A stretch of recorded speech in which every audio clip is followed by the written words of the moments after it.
Hai guys, gimana kabarnya? Di video ini saya akan menjelaskan jenis-jenis variabel penelitian. Simak terus.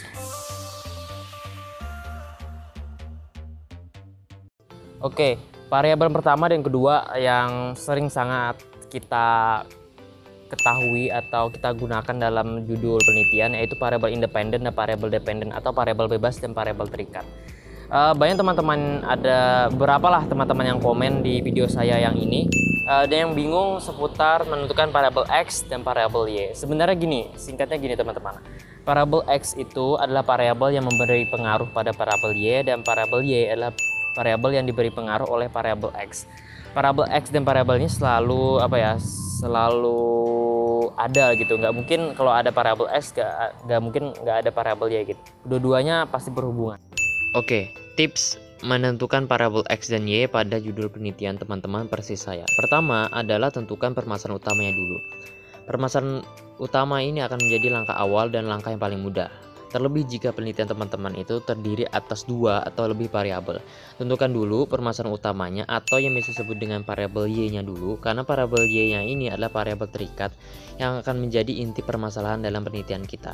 Contohnya misalnya hasil belajar rendah, hasil kerja yang buruk, kinerja rendah, dan sebagainya. Oke. Tips yang kedua adalah tentukan faktor permasalahan dan buat sesempit mungkin. Faktor permasalahannya itu kan bisa disebut dengan variabel X-nya kan. Kita sudah punya variabel Y-nya tadi. Contohnya misalnya tadi hasil belajar rendah. Kemudian cari teori ahli tentang hal-hal yang menentukan hasil belajar.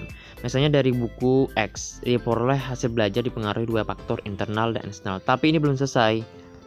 Jadi guys, faktor internal dan eksternal itu biasanya itu mempunyai subfaktor permasalahan. Misalnya internal itu punya subfaktor permasalahan yaitu psikis dan psikologis. Pada intinya kita mempersempit masalah penelitian kita agar itu nggak jadi bias, nggak ngambang dan menimbulkan banyak celah nanti pas kita sidang skripsi. Ya, jangan biarkan para penguji menyerang kita ya, karena rasanya pasti nanti sakit. Penguji, I know what you're doing and I see you. I know your trick. Kalau teman-teman masih belum paham, silahkan lihat video yang ini. Itu lebih runut dan lebih banyak pembahasannya. Kita bahas jenis variabel yang lain. Oke, variabel yang ketiga adalah variabel moderat atau moderator. Jadi gini, variabel moderat itu adalah variabel yang memberi pengaruh di antara variabel independen dan variabel dependen. Saya ulangi ya. Variabel moderator adalah variabel yang memberi pengaruh antara variabel independen dan dependen. Pengaruhnya itu bisa memperkuat, bisa memperlemah antara hubungan antara variabel independen dan variabel dependen. Contohnya gini. Contohnya nih ada judul hubungan antara promosi media televisi dengan meningkatkan kesadaran petani menggunakan pupuk organik. Variabel X-nya adalah promosi, variabel Y-nya adalah kesadaran petani menggunakan pupuk, dan moderasinya adalah media promosi televisi. Di sini bisa diartikan bahwa promosi itu mempengaruhi kesadaran petani menggunakan pupuk, lalu dimoderasi oleh variabel moderator yaitu media promosi sebagai variabel moderat. Artinya baik buruknya, tinggi rendahnya kesadaran petani menggunakan pupuk organik dimoderasi oleh media promosi. Oke, variabel selanjutnya adalah variabel kontrol. Variabel kontrol adalah variabel yang menetralisir pengaruh dari variabel satu ke variabel yang lain. Di dalam konteks ini, variabel kontrol itu memberi netralisir ke pengaruh antara variabel bebas dan variabel terikat. Oke? Contohnya tuh judulnya gini.